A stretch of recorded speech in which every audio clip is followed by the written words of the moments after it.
Hey, hi, hello. Welcome to Diana Emerson. Today we're listening to the most chilling cases you've ever heard. That green bag was clearly visible as the prosecution displayed a video play-by-play of what happened moments after Gregory Janowski was murdered in the store parking lot. Using pictures from surveillance cameras, investigators showed how Rausch entered the store with the bag, which police say was hiding a handgun.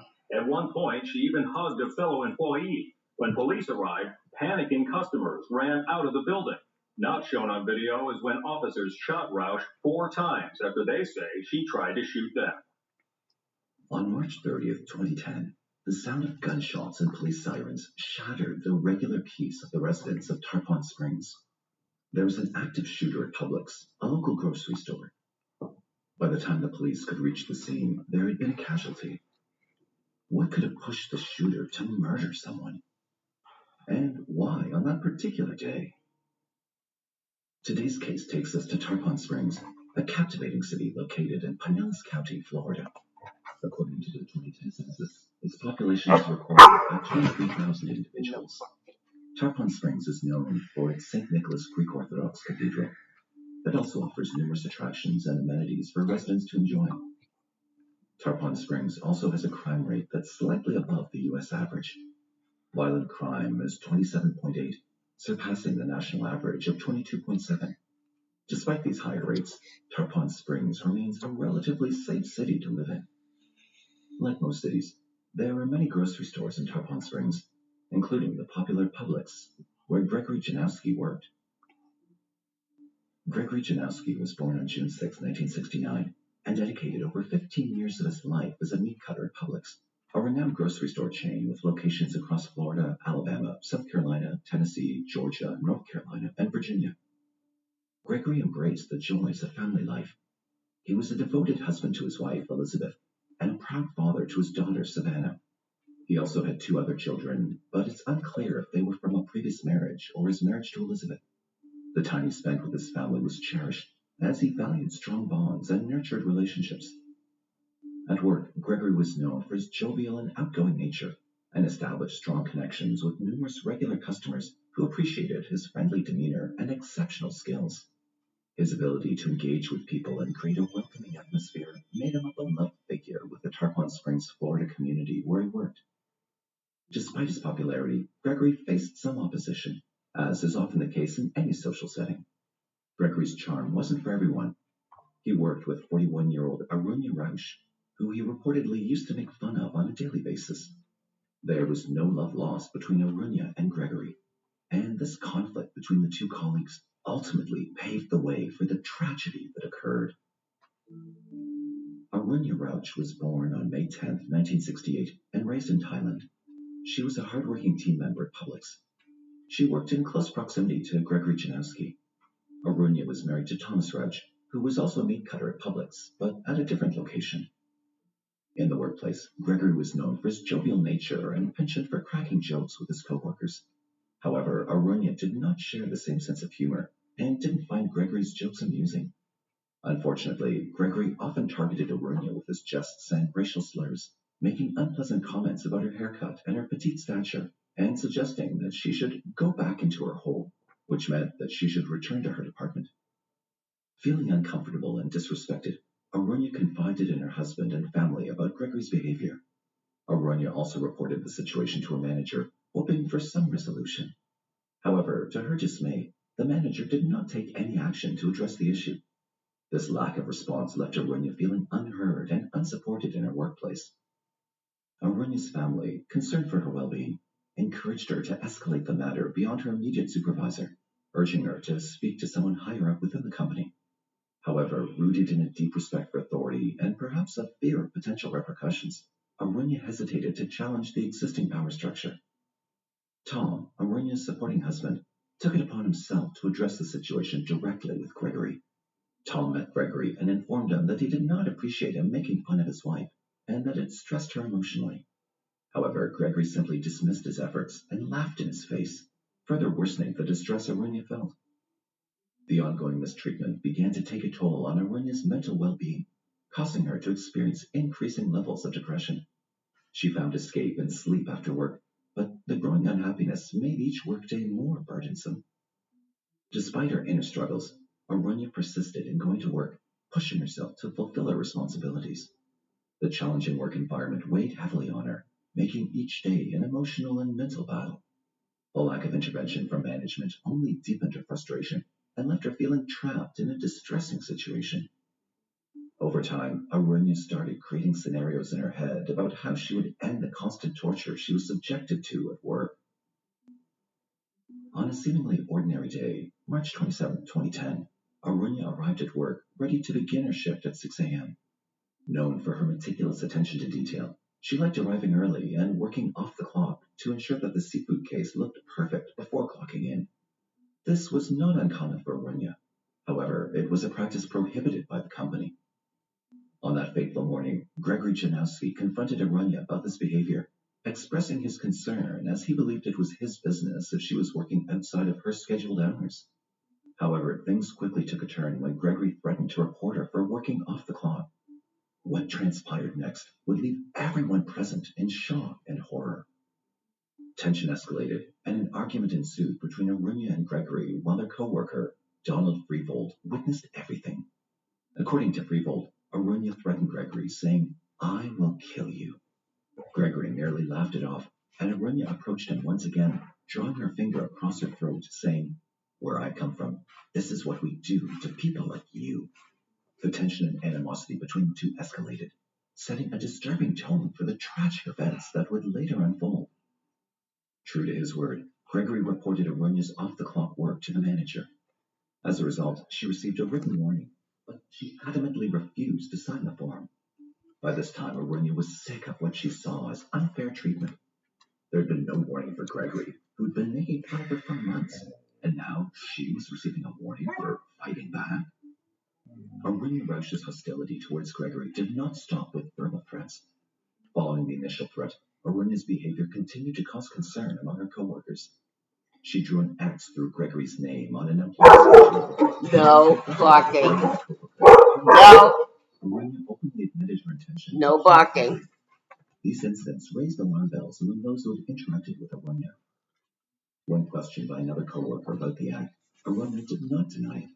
Instead, she chillingly declared, "I kill Greg. I kill Greg. I kill Greg," solidifying the gravity of her intentions. The rest of the workday breezed by. Arunya was due a 2-day break and was looking forward to some time without Gregory and his taunts. Arunya enjoyed her time off the following 2 days with her husband. Tom had informed her about an available position at his store, which sparked hope for a potential transfer in the future. Arunya decided that she'd endure the next few months at her current workplace before making the transition. However, on March 30th, 2010, when Arunya returned to work, her hopes were dashed. She was summoned to the manager's office, where she received the devastating news of her termination due to the threat she'd made against Gregory. The future she'd envisioned crumbled before her eyes. In despair, Arunya pleaded for another chance, expressing remorse and offering apologies. However, her pleas fell upon deaf ears, and a manager escorted her out of the store. Arunya couldn't bear this. She'd been subjected to persistent taunts and racial slurs for months without any solution, despite her complaints to the managers to act on the issue. Arunya felt that she'd been singled out for an unjust and cruel punishment. She felt that if she'd been enduring Gregory's taunts for months, perhaps Gregory should endure her threats. This perceived injustice did not sit well with Arunya. It troubled her greatly and ultimately pushed her beyond her limit. Several hours later, around noon, Arunya unexpectedly returned to the store. At the time, Gregory was sitting in his car, taking a moment before starting his shift. Arunya approached his car, armed with a 9mm gun, and unleashed a barrage of shots without warning.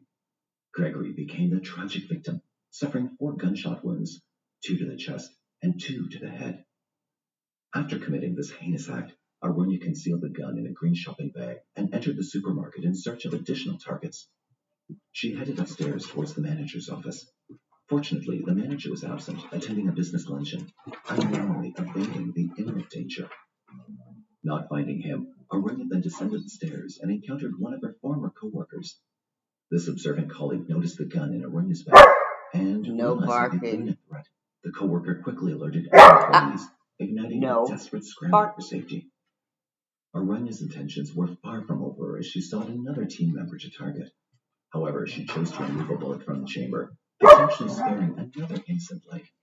This intentional act seemed to suggest that she'd only reached a breaking point with Gregory and had no intention to hurt any other person.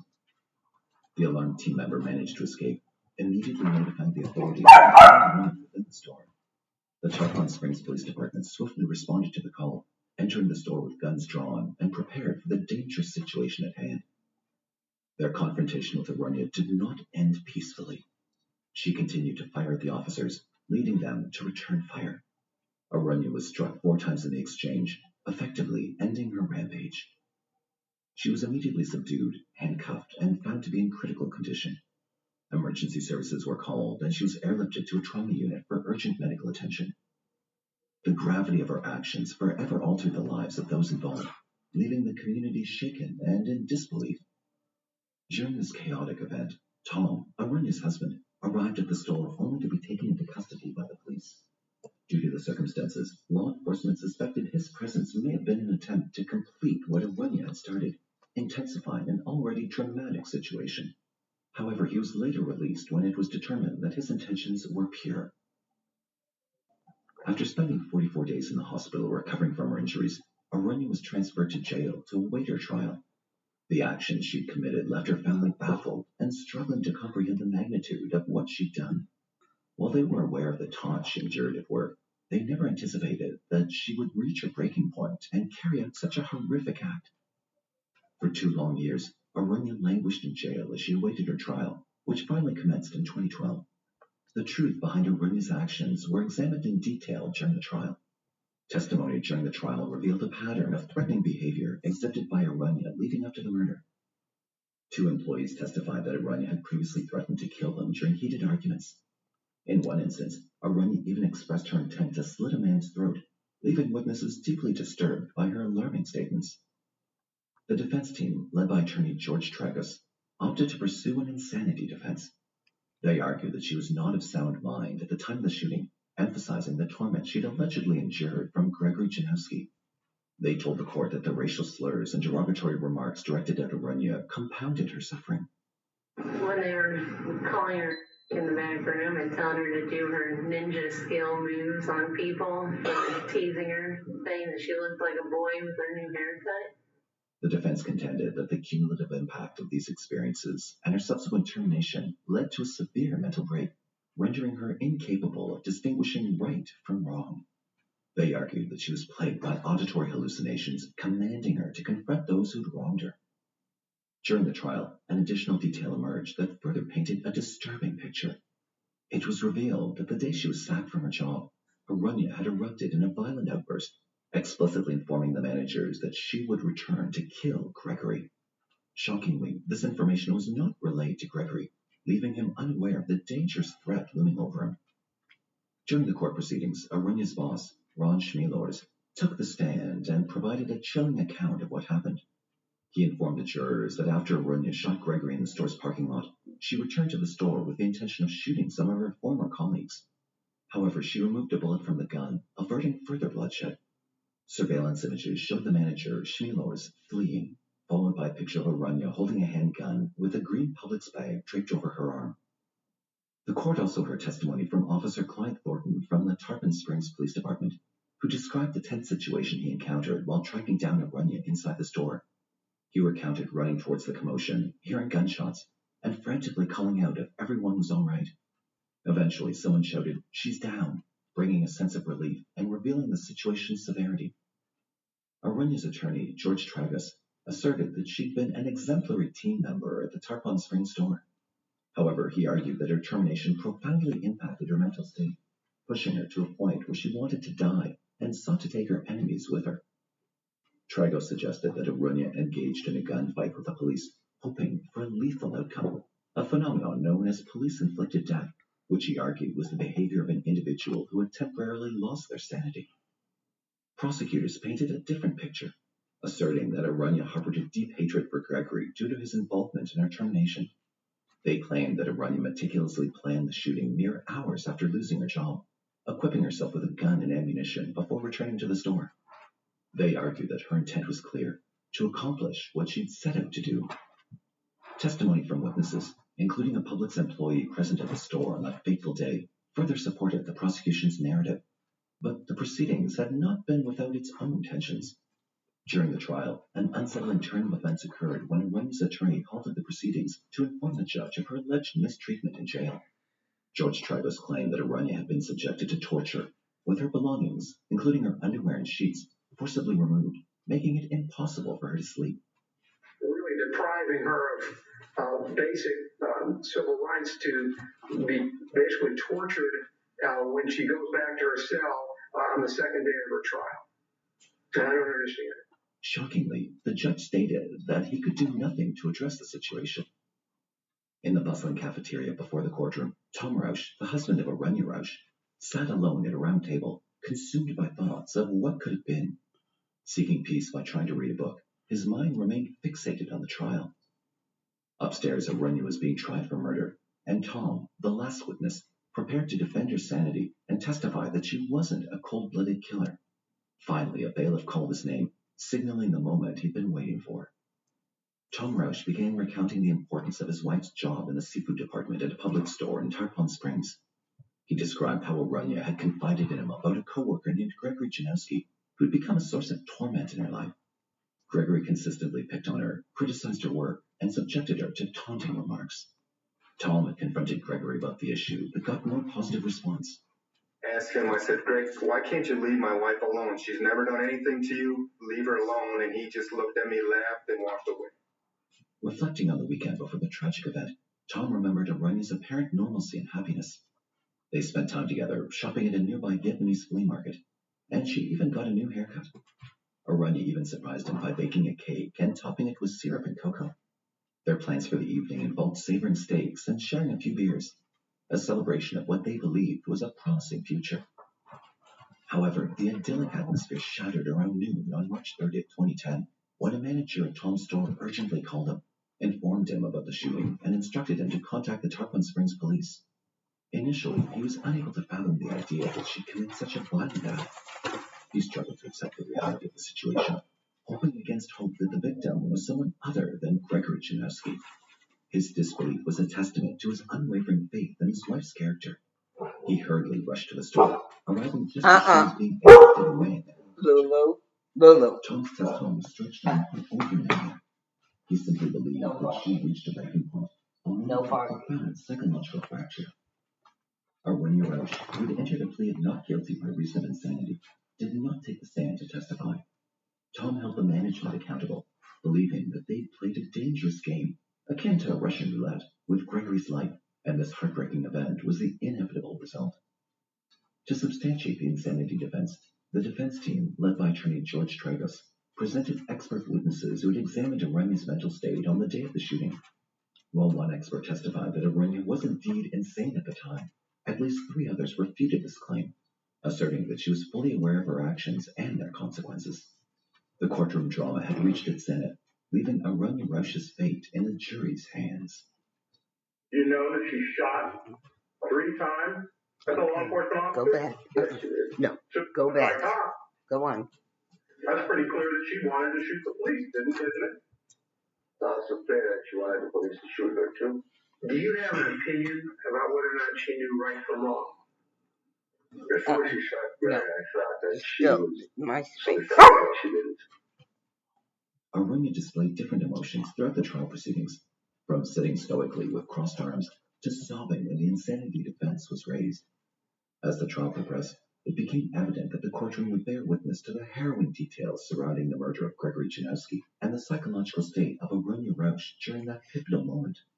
The trial aimed to ascertain accountability for the tragic loss of life and to determine whether Arunya's actions were the result of an individual consumed by madness or a conscious decision to inflict harm. Ultimately, the court delivered its verdict, finding Arunya guilty on multiple charges. She was convicted of first-degree murder, 2 counts of first-degree attempted murder, and 2 counts of aggravated assault. The severity of her crimes demanded a fitting punishment, and the court sentenced her to life in prison, ensuring she'd spend the remainder of her days behind bars.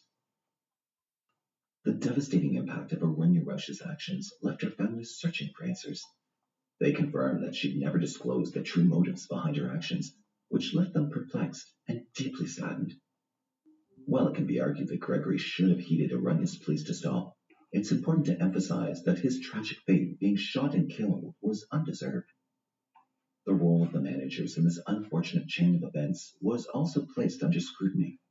Some believe that they were aware of the ongoing taunts, but chose to turn a blind eye to the situation.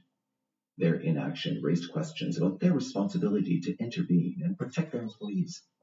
Making fun of a colleague in any setting should be strictly prohibited. Just as threatening someone's life should never be tolerated. It's crucial to acknowledge that while Arunya may have been a victim, her actions crossed a line that cannot be ignored. Taking someone's life is a grave offense, and her subsequent attempts to harm police officers and other employees further compound the severity of her actions. The consequences of her choices demand that she be held accountable and serve her sentence in prison. The tragic circumstances surrounding this case remind us of the importance of addressing unwanted jokes and fostering an environment of respect and empathy.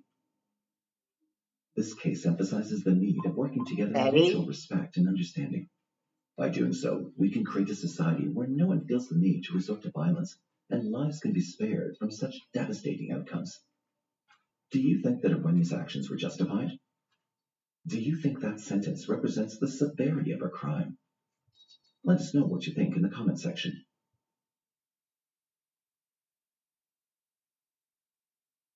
A number of people that are very much involved in it. I've been following that one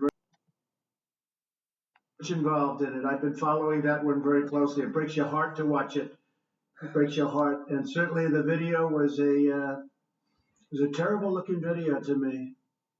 In Brunswick, Georgia, on February 23, 2020, a 25-year-old man was on an afternoon jog when he stopped and entered a house that was under construction, perhaps in search of some water. As he resumed his jog, without taking anything from the house, 3 males chased him in their trucks, yelling at him to stop. To them, it seemed that the main crime committed by the man, Ahmaud Arbery, was that he was black. After multiple 911 calls and 8 minutes of chase, the men in the trucks, Travis McMichael, Gregory McMichael, and Roddy Bryan, finally caught up to Ahmaud. Why were they chasing him? What happened to Ahmaud Arbery next? Brunswick, Georgia is home to about 16,000 people and is a place that values community building. The usual rhythm of life revolves around the harmonious blend of residential tranquility and beautiful shores. Whether it's relaxation, family-friendly environments, or an opportunity to connect with like-minded individuals, Brunswick's neighborhood offers it all. Brunswick bore witness to the story of Ahmaud Arbery, the life that he led, and the tragic events that transpired in February of 2020. Ahmaud Marquez Kez Arbery was born on May 8, 1994 in Brunswick, Glenn County, Georgia. He was a kid with a heart full of love. That's not just a stray statement. It was the truth that the Arbery family lived. Wanda Cooper Jones, Ahmaud's mother, worked for multiple jobs to raise her family as a primary caretaker. And Ahmaud did not take it for granted. From running by the seashore, smelling the sea salts, to playing basketball and enjoying boxing, his love for sports was extraordinary. His passion for football ignited at the age of 5. He was a natural athlete. Ahmaud was the baby. I had Ahmaud on Mother's Day. I knew Ahmaud would be the last one, so I cherished Ahmaud. And he was your Mother's Day gift? Yes. We shared a very special bond. Ahmaud was the kid that would come in and give me a kiss on the cheek, or just come in and give me a hug around the neck. With no offers in hand to follow his football dream, Ahmaud went to South Georgia Technical College in Americus, Georgia, to become an electrician. But he couldn't find the same passion in school and studies as he did in sports. He started working for his father's car wash and landscaping business. He wanted to make money and help his mama in every way. And soon, love knocked at his door. It was an understatement to say that he loved everything about love. He recorded the phone calls with his girlfriend, Shanice Johnson, just to hear her voice again. I met him at my first job. It was at McDonald's. He had like this smooth skin, this nice smile. We complimented each other. But adulting wasn't an easy task for him. After leaving college and taking on more financial responsibilities, he was overwhelmed. His family knew that he wasn't perfect. Was he struggling with that decision and where he was in his life? returning home at that age after being away, I think it did take a toll of him. They knew he was struggling after a firearm incident in 2013, but the family's concerns didn't end there. After many years, in 2018, he was once again arrested, this time for shoplifting. Ahmaud and his family lived in Fancy Bluff, a traditionally black neighborhood in Brunswick. Whether it was bright and sunny or raining cats and dogs, Ahmaud loved to run. His running routine included covering 2 miles to reach Satilla Shores, a generally calm neighborhood. The area had beautiful homes and was very family-oriented. But, as it would turn out, the people were not very welcoming or accepting. During his run, he often stopped by a house under construction. It seemed like the usual place where Ahmaud took a break from his run. Maybe he just wanted to check out the construction process, or he was interested in it as a career, or just wanted to have access to water. But an African-American man entering the house did not sit right with some of the neighbors. On February 23, 2020, at around 1 p.m., a 35-year-old man, Travis McMichael, spotted Ahmaud entering the under-construction house while he was walking down Jones Road. He suspected that Ahmaud was a thief and concluded that he was also responsible for other break-ins happening in the area. Travis, feeling a sense of duty, called 911 and alerted the authorities. Okay. Great place out here. There's a guy in the house right now. The house under construction. Okay, do you have your address or that house's address? And you said someone's breaking into it right now? No, it's all open. It's under construction. And he's running right now. There he goes right now. Okay, what is he doing? He's running down the street. Okay. Okay, that's fine. I'll get them out there. I just need to know what he was doing wrong. Was he just on the premises and not supposed to be? He's been caught on the camera a bunch before at night. Kind of an ongoing thing out here. Okay, that's fine. And you said it was a male in a black t-shirt? A white t-shirt. Black guy, white t-shirt. And he's done running backwards in every room. Okay, I'll go ahead and put it in and have somebody come out there and check it out, okay? Thank you. After this call, Travis saw Ahmaud run down the street towards his home and away in the street. He rushed home and informed his father, a 65-year-old Caucasian man, Gregory McMichael. Travis's father, Gregory, was a former Glynn County police officer and prosecutorial investigator, and assuming that a burglary had taken place in the area, they decided to follow Ahmaud and detain him until the law enforcement officers arrived. In many states, including the state of Georgia, it's a legal provision that a private person can make a citizen's arrest if they witnessed or had immediate knowledge of an offense. This meant that if someone observed a crime taking place in their presence, they had the authority to take action. Additionally, if the offense was classified as a felony and the perpetrator was attempting to flee, a private person could lawfully apprehend them based on reasonable suspicion. So, taking the matter into their own hands, Travis and Gregory McMichael followed Ahmaud in their truck. He was running on the Burford Road when McMichael spotted him. Their neighbor, 52-year-old William Roddy Bryan, decided to accompany them. By this time, the two trucks were trying to cut Ahmaud off in his tracks. Obviously, fearing for his life, he retraced his steps and ran in the opposite direction when McMichaels tried to cut him off. But Bryan's truck was in the way. Ahmaud, a runner by passion, was running for his life. He passed the truck and headed towards Holmes Road. But his chasers were not willing to back down. They blocked him, with Bryan cutting him off and trapping him between his truck and the McMichaels. 911, what's the address of emergency? I'm out here in Satilla Shores. There's a black male running down the street. Satilla, where at Satilla Shores? I don't know what's wrong. Stop right there. Stop. That was not enough to stop Ahmaud. He was trying to find a way to get away from them. In the meantime, Bryan decided to turn on his camera and film the whole scene that followed. Check the clip again and notice Ahmaud desperately trying to find a way to save his life. In this moment, he probably knew that he couldn't outrun two vehicles and decided to fight back. He can be seen crossing the front of the vehicles towards Travis, who was armed with a shotgun. Before Ahmaud could come back into the frame of the video that Bryan was filming, a shot was fired. The shot hit the mark. Ahmaud's right chest was the target, and his lung, ribs, and sternum bore the impact. Ahmaud, however, did not plan to go down without a fight. He struggled to get the gun away from Travis and punched him. Concerned for his son, Gregory McMichael, armed with a .357 Magnum, dropped his cell phone on the bed of the truck where he was positioned while the 911 call was still in progress.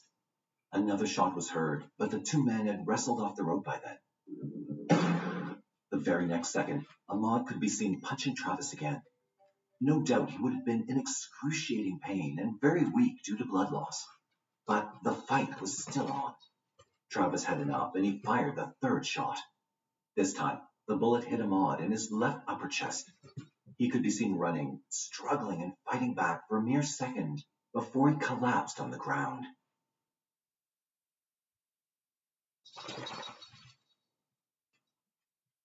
Travis had a shotgun in his hand, and his father, Gregory, walked towards Ahmaud and rolled him over to check if he had a weapon with him, as they'd suspected. But 25-year-old Ahmaud was just on a casual afternoon jog. What use was a weapon for that? Soon enough, police sirens could be heard, and the scene was now being inspected. The body camera footage shows the first officer arriving at the scene. Despite Ahmaud's obvious distress and lingering signs of life, the officer directed his attention towards the McMichaels and Brian, engaging in conversation with them. Meanwhile, Ahmaud was on the ground, taking his last breaths. Finally, a second officer arrived, but it was too late. Ahmaud was pronounced dead right there. The McMichaels shared their suspicions with the officers, and they were allowed to go home. Later, police started their investigation and learned that Larry English owned the property where the house was being constructed. Larry said that Ahmaud, or someone closely resembling him, had been caught on surveillance going into the property multiple times, but nothing was ever taken, nor was the property damaged in any way. In fact, Ahmaud was not the only one trespassing into the house. In one interview, Larry stated that he believed there was a high possibility that he came in looking for water as he was jogging. Besides, there had been other people who used to enter the house in search of water. Following up on the alleged burglaries in the Satilla Shores area, the only case that the police could find was a 7-week-old one where a 9mm gun was stolen from Travis's vehicle that was unlocked right outside the McMichaels' home on January 1st, 2020.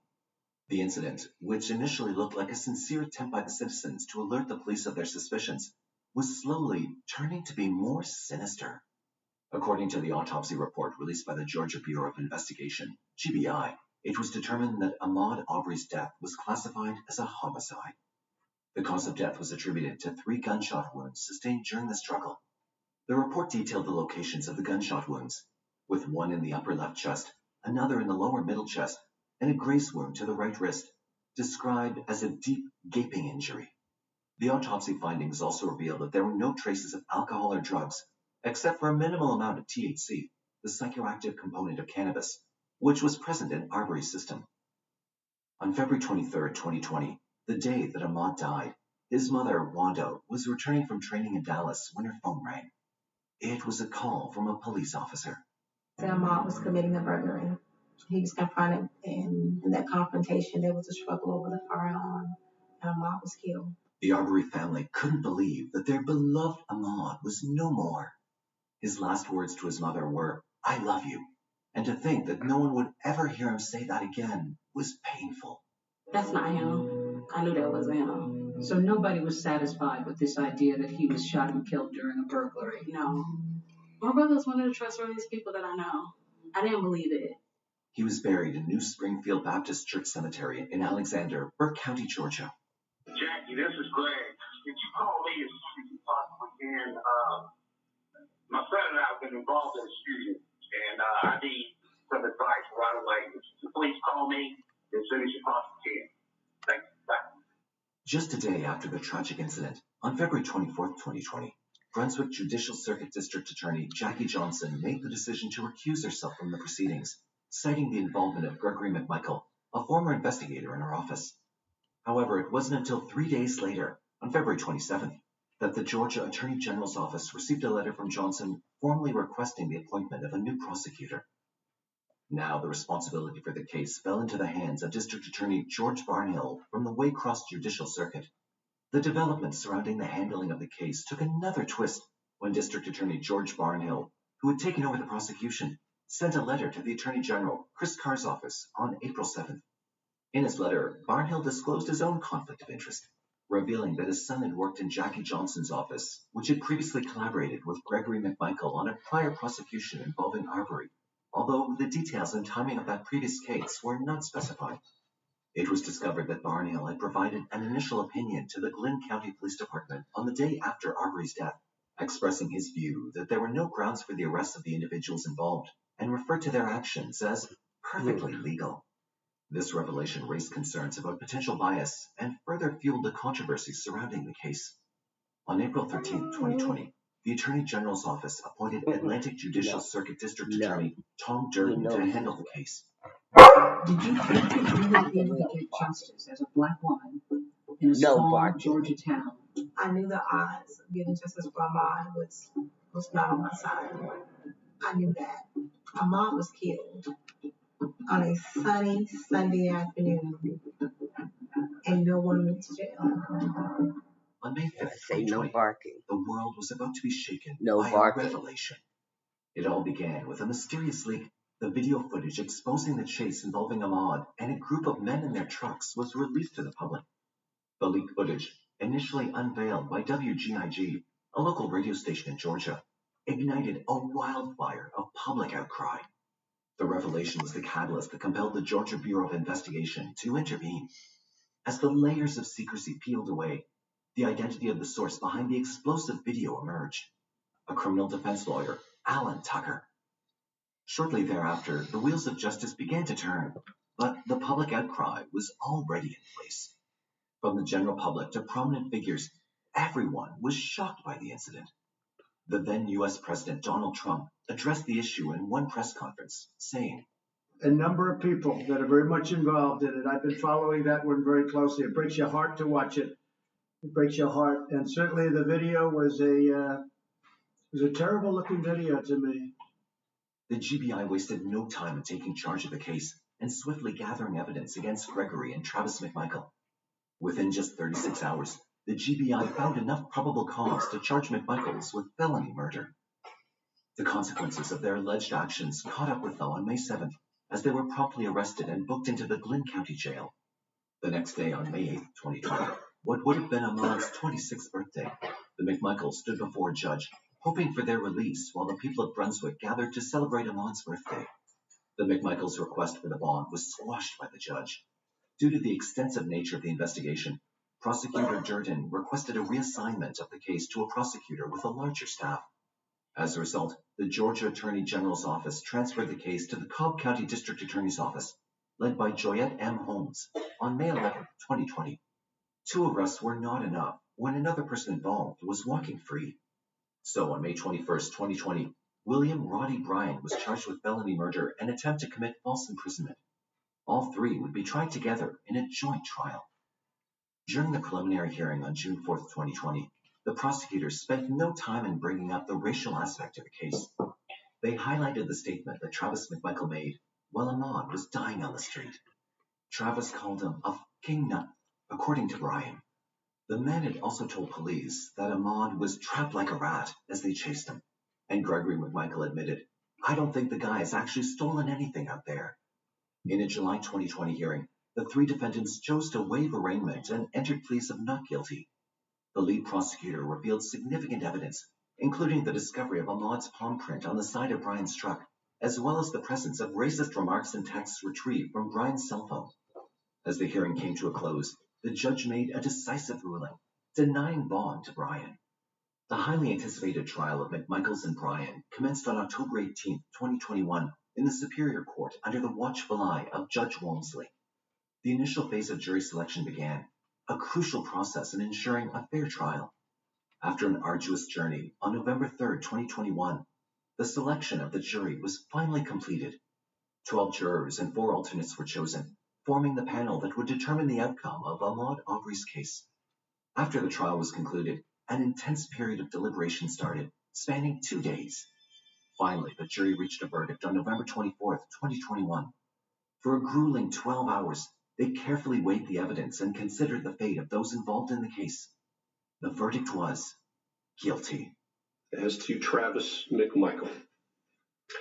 Mr. McMichael, the court sentences you as follows. That is life plus 20. Greg McMichael, the court sentences you as follows. That is life plus 20 years. So the court recognizing that Mr. Bryan's position is different. Again, Mr. Bryan was found not guilty on count 1 and count 2, which gives Mr. Bryan a life with the possibility of parole sentence.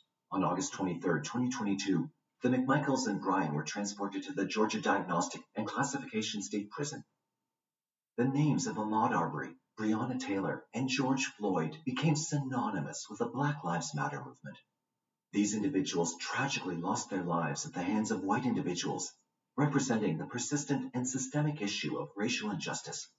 Despite the challenges posed by the COVID pandemic, their deaths ignited a powerful wave of outrage and activism. Exactly a week prior to the first anniversary of Arbery's tragic murder, on February 16, 2021, Georgia Governor Brian Kemp made a significant announcement.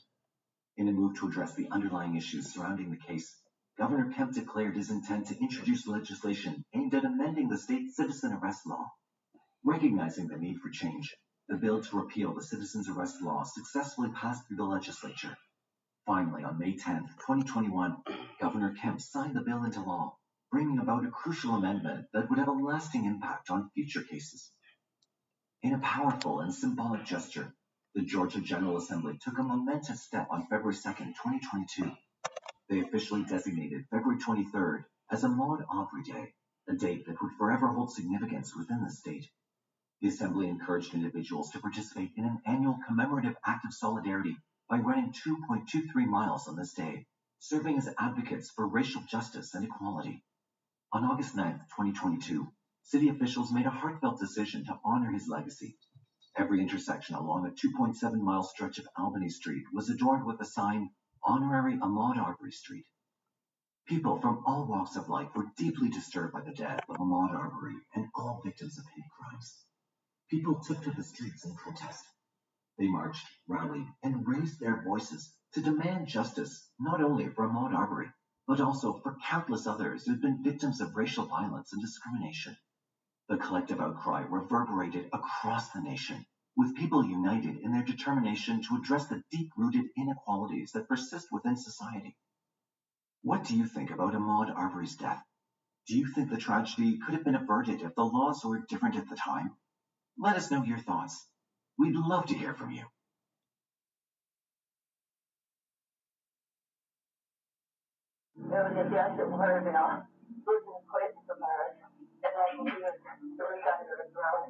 What is her name? On October 25, 2003, an old tradition of a family vacation to Watervale, Michigan, took a dark turn for 37-year-old Florence Unger.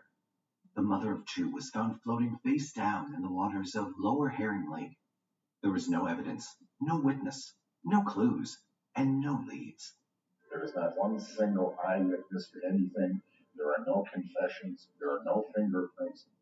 Days passed without any new developments. Florence, who'd been afraid of the dark, was buried in the dark forever as her family grieved her loss.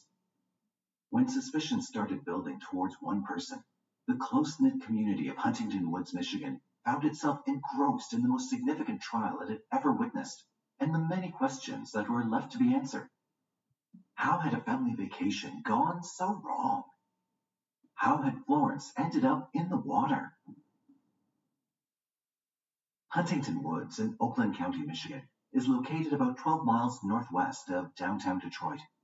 It embodies the charm and nostalgia of a 1950s neighborhood, even today. It's a place where neighbors genuinely care for one another and look out for the well-being of each other's children. What year is this? The community is filled with locally owned businesses that give it a unique character. With a population of just 6,300 residents, the community is known for its close-knit atmosphere. Despite its rural vibe, the people here are highly educated and open-minded. For those who grow up in Huntington Woods, it's a place filled with cherished memories and a sense of belonging. This is what attracted Florence and Mark Unger to move to the community to raise their children. Florence Flo Gabriel Stern, born on March 16, 1966, was adopted by Claire and Harold Stern. Even as a child, she was an adventurous and creative person. Her life was as happy and normal as it could be until a significant phase of her life began. It was during her time at the University of Michigan that Florence met Mark Unger, who was a few years her senior and had grown up in Huntington Woods, Michigan. They fell in love and began dating. Florence was a charming woman who was outdoorsy and artistic, and Mark was gentle and ambitious. After graduating, Mark became a sportscaster at a local radio station, while Florence found her calling in retail, where she managed the sales of clothes and jewelry. Their connection grew stronger with time, and they finally tied the knot on February 24th, 1990. They settled in Huntington Woods. As time went by, they were blessed with 2 sons, Max and Tyler. Florence left her job and became a stay-at-home mom to care for her sons, while Mark pursued a more profitable career as a mortgage broker. It seemed like a picture-perfect marriage. But behind closed doors, a different reality was playing out. Those who knew the couple intimately were aware that Mark and Florence were struggling to make their relationship work, and that Mark's career as a mortgage broker was on the downfall. It started in 1998 when he hurt his back and was prescribed Vicodin. However, Mark just couldn't stop taking the medication, and it slowly gave way to other addictions like gambling, drugs, and alcohol that spiraled out of control. Soon, his addictions began taking a toll on his family. The ghosts of these addictions and Mark's faltering career began to haunt the Ungers. Florence was at a crossroads. She tried sleeping in a different room and letting the debts pile up, but the situation was too dire. She had no choice but to go back to work, and she became a bank teller. Mark knew he could not just sit around and see his life disintegrate. So in September 2002, he checked into rehab and spent 5 months there. He also offered to take marriage counseling in a bid to save their relationship. Despite his attempts at recovery, Florence was angry with the relentless battle against her husband's self-destructive tendencies. She made the difficult decision to seek a way out. To Mark's surprise, in one of their therapy sessions, she told him that she wanted to move on. Florence filed for divorce in August 2003, but they remained on friendly terms with each other. In fact, Mark hoped that they would soon reconcile for the sake of their children and become a strong family unit again. In October 2003, it was time for Mark, Florence, and their 2 sons, 10-year-old Max and 7-year-old Tyler, to embark on their annual vacation to Watervale, Michigan, a secluded resort on the lower Herring Lake. It was a familiar tradition, an escape to a cabin by the water. Due to the trouble in their marriage, they had their personal inhibitions about going on the trip, but they knew that they couldn't let their kids feel anything was different. So they packed their bags and embarked on a 4-hour drive to Watervale while talking, laughing, and listening to music along the way. On the evening of October 24th, 2003, following dinner at a nearby restaurant, the Younger family returned to their cozy cottage by the lake. The young boys decided to watch a movie, and Mark and Florence ventured down to the boat deck. There, they engaged in a brief conversation with a man who was sailing across the lake in a small boat.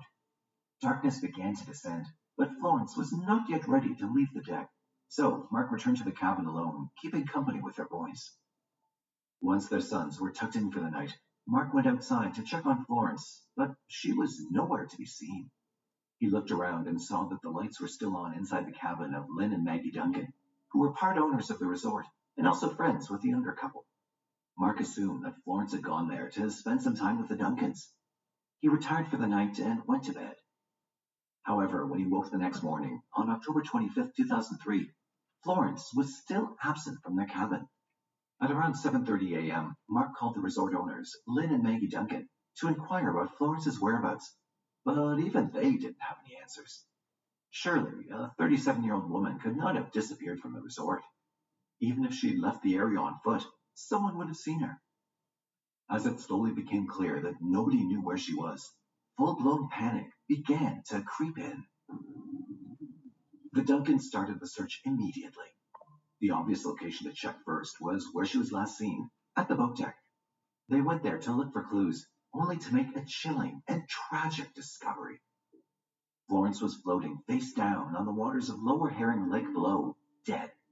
They could not believe what they were looking at, and immediately reached out to the local police. What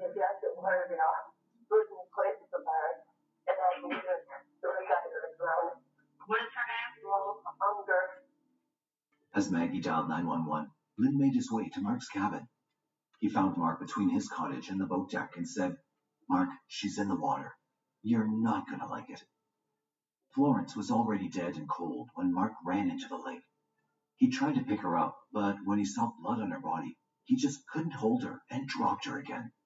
His whole world was shattering right in front of his eyes. The police didn't take long to arrive. Troy Packard from the Benzie County Sheriff's Office, the first officer at the scene, could already figure out what had happened. He believed that Florence had fallen from the wooden deck and hit her head on a cement slab 12 feet below, which bore visible bloodstains. He inspected the boat deck railing and found that one of the posts was broken off. But Officer Packard knew something was amiss, and he immediately asked for the troopers to arrive. What made him doubt the accident theory was that if there was blood on the cement floor, how had Florence ended up in the lake? The answer to this question was not easy to find, and Officer Packard began to wonder about all possible scenarios. Was it an accident? Was it suicide? Or was it a murder?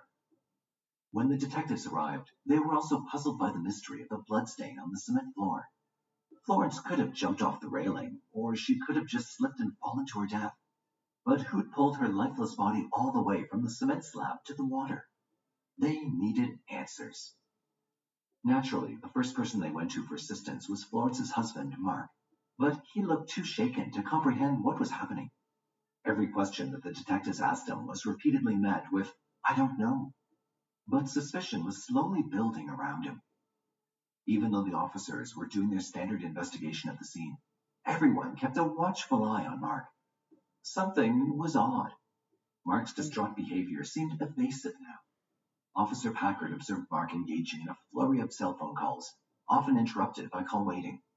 Mark's emotions seemed to fluctuate as he alternated between moments of tearful anguish, exclaiming, "She's gone, I can't believe it," and moments where he appeared composed and collected while conversing with others. The stark contrast in his reactions raised doubts. In the meantime, Lynn Duncan had questions of his own.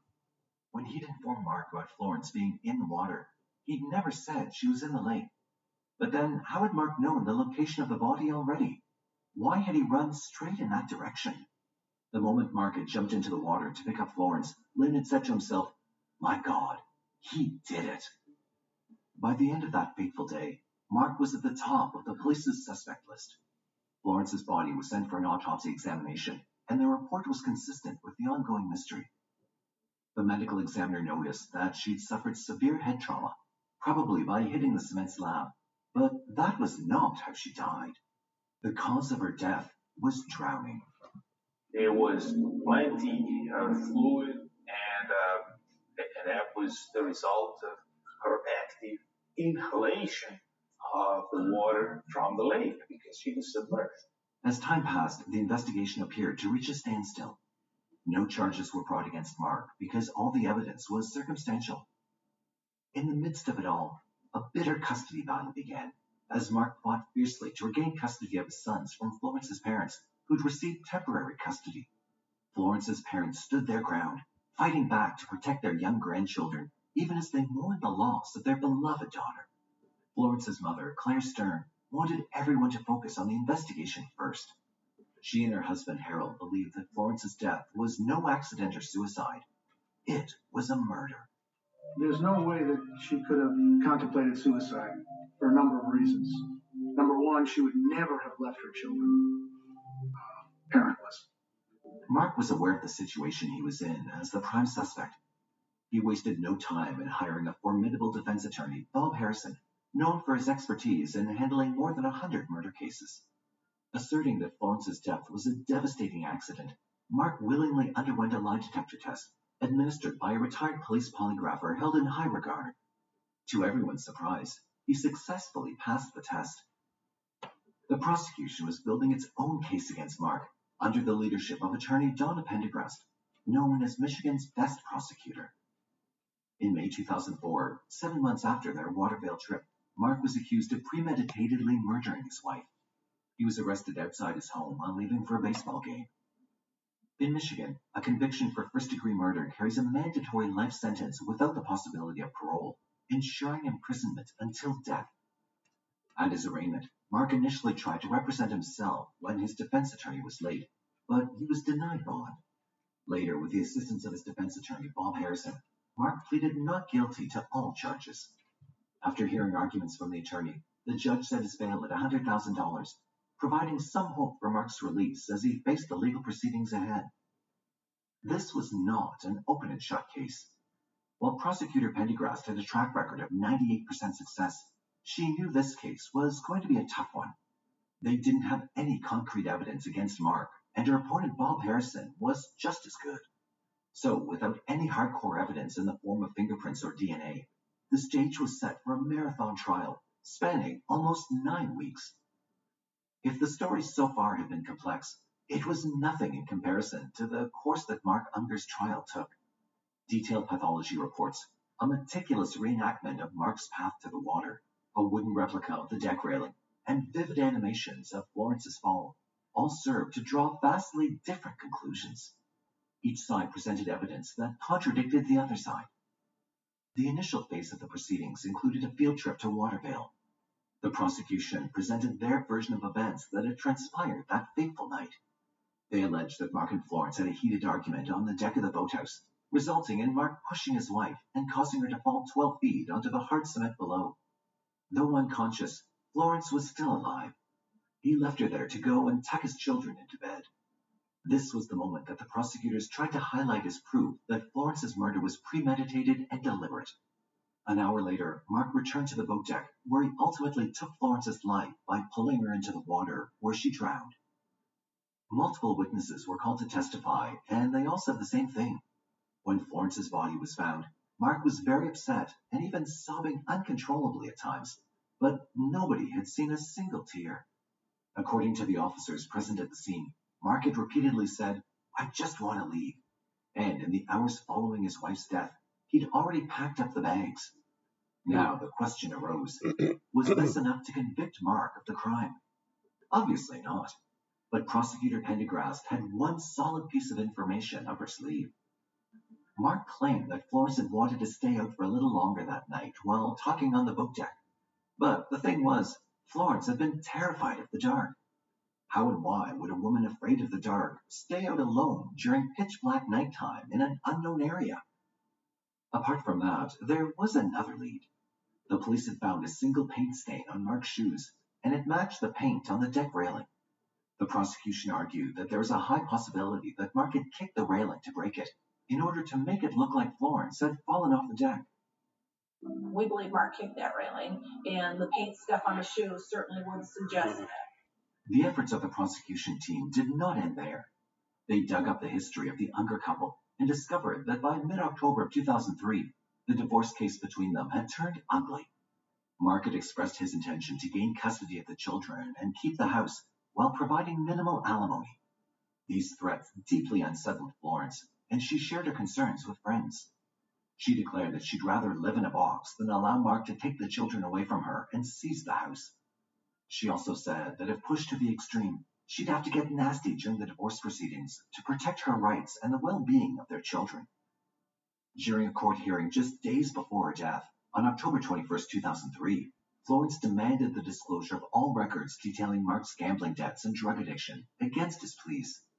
This naturally intensified the conflict between them, so that even the house they shared had become a battleground. Florence confided in friends, describing it as the most challenging week of her life. Emotionally overwhelmed, she admitted to spending nights crying on the bathroom floor. She expressed concern over Mark's increasingly erratic, unpredictable, and withdrawn behavior, which further escalated their conflicts. She said that Mark was exhibiting signs of extreme mood swings, from wildly positive to equally negative. Mark, too, needed support during the tough time, and he relied on his best friend, Glenn Stark. He'd even invited Stark to stay overnight at their home on the night of the divorce hearing. However, during the trial, Stark revealed that he had a secret affair with Florence, engaging in a sexual relationship for 2 years, with their last encounter just a week before the trip to Watervale. While there was no evidence suggesting Mark knew of the affair, Stark mentioned that he had noticed a change in Mark's behavior, describing him as distant and hostile. Later, when Mark was asked how he described Stark, he said, "The guy who was patting me on the back, saying, 'You can get through this, you can do this.' And he was sleeping with my wife. That's how I describe him." the man who was bedding my wife. The day after the divorce hearing, on October 22, 2003, a concerned neighbor, Ronald Lowe, had encountered Florence in her garden, visibly upset and in tears. When asked about her well-being, Florence had expressed unease, revealing her apprehension about going up north with Mark for the trip. Florence said that she was afraid to go. The prosecution also called upon Fred O'Fly, the person who was taking his boat across the lake and had interacted with the younger couple on the evening of October 24th. During the conversation, Florence had mentioned that she could never go sailing at that time of the hour because she was afraid of the dark. Even if all this evidence hinted at Mark's involvement, it could not imply with certainty that Mark had pushed Florence. It was just as likely that she'd slipped down the deck. The prosecution's only chance of victory was to prove that Mark had intentionally pushed Florence. No The prosecution barking. called in forensic experts to decode the answers that Florence's lifeless body was trying to give. The experts noted that the only way her injuries could have occurred was due to blunt force trauma to the head. Dr. Cole, the pathologist who conducted Florence's autopsy, documented numerous bruises, a broken hip, internal injuries, and a fractured skull. According to his findings, she lost consciousness immediately upon impact with the concrete. Dr. Cole and Chief Medical Examiner L.J. Dragovic expressed confusion about how Florence had ended up in the water. Her unconscious state upon falling indicated that she could only have been placed in the water intentionally. Bodies do not bounce. That's number one. She would have been rendered unconscious upon contact. And unconscious individual cannot just walk into the water. Paul McKeever, a researcher from the University of Michigan, analyzed samples of Florence's brain tissue. Through various tests, he discovered evidence of a brain injury that could only have occurred if Florence had been alive on the concrete for approximately an hour and a half. These neurons are suffering from lack of oxygen. The air damage, and some of them are already dead, but some of them are trying to repair themselves to a long period of time. She was alive, unconscious, but alive, still breathing. Mark's defense team was not planning to just sit through the trial. They had their own arguments ready. They claimed that Florence's death was purely accidental, but the main issue was that the police had initially started judging the case as a suicide. So when that didn't make sense, they'd immediately jumped to murder without even considering an accidental fall. The defense attorney, Bob Harrison, called some expert who testified that the railing on the boat deck fell short of meeting the required height according to Michigan building codes. This meant that Florence could have easily lost her balance due to the inadequate railing. Even the owners of the Watervale Resort acknowledged that the deck was rotting, further supporting the possibility of an accident. You didn't get him. You look at that railing, but it's low enough that you think if somebody had been sitting on it, they could lose their balance and fall over the edge. I know that I personally didn't want to sit on it. He referred to it as a death trap, and that it was an accident waiting to happen. A person could reasonably piece together someone fell through a railing, hit the ground, and ended up perhaps in the lake there. But the detectives were prepared to counter this claim. They had done their own research. The load cell is more or less a scale. It's a series of springs and sensors, and it measures compression and tension. To support the scenario of an accidental fall, the defense team took help from Dr. Igor Paul, a mechanical engineer from MIT. He used the laws of physics to explain how Florence had bounced off the cement upon impact and kept rolling until she was in water. On top of that, some of the previous statements made in court were being changed. The neuropathologist who said that Florence was on the cement floor for more than an hour later changed the duration for which Florence was left there and testified that it had just been minutes before she ended up in the water. Mark denied having any knowledge about his wife's affair with Glenn Stark. Plus, the defense claimed the theory about Florence being scared of the dark was nonsense. Whether his team could convince the jury or not, Mark's defense mechanism was active by now, awaiting the final decision. The closing arguments from both sides lasted longer than 3 hours. No doubt, every single person in the Huntington Woods community was completely involved in the case. The defense argued he came back to the cabin and he kissed his sons just after destroying their mother. Even Hannibal Lecter in The Silence of the Lambs couldn't do that. It's outrageous to suggest that anybody could destroy the life of the mother of these children and act like that. It's outrageous and absurd. And it's a lie. The prosecution said, the unfortunate truth is that a human life has been ruthlessly and recklessly obliterated. And there will never be enough justice for that. Never. Whose argument made more sense? It was up to the jury now. 1 day passed, then 2, then 3, and finally, 4 days later, on June 21st, 2006, they had the verdict ready. It read, People of the State of Michigan versus Mark Steven Unger. We, the jury, find the defendant guilty of murder in the first degree. Mark was later given a life sentence in prison for killing his wife. In 2006, Max and Tyler were awarded $10 million in a lawsuit against their father, Mark. The suit was based on the projected earnings Florence would have had as a bank loans officer and the personal loss experienced by her survivors. It remains uncertain whether Mark had the financial means to fulfill any part of the lawsuit, but the boys' legal team also pursued claims on property and insurance. In 2019, Mark's attempt for a new trial was unsuccessful as he argued ineffective counsel. Mark continues to be incarcerated at the Chippewa Correctional Facility in Kincheloe, Michigan. His sons have been living with Florence's parents, who plan to formally adopt both Max and Tyler. Mark has expressed sorrow about his boys growing up without him, but that is just one way that justice was awarded to Florence.